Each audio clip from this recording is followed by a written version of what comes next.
Hello everyone, কেমন আছেন? কি অবস্থা? আসসালামু আলাইকুম। আশা করি ভালো আছেন। আজকে দুপুরে আমি ইলিশ মাছ রান্না করব।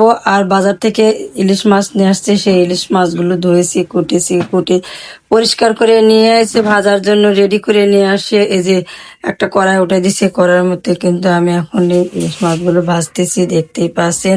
আর ইলিশ মাছগুলো যখন আমি কষাচ্ছি, মাখায় নিছি, বাট সব রকমের মশলা দিয়েছি, তার ভিতরে একটু সরিষার তেল দিয়ে মাখায় নিলে মাছগুলো ভাজতে ভালো হয় আর কড়ার সাথে লেগে যায় না।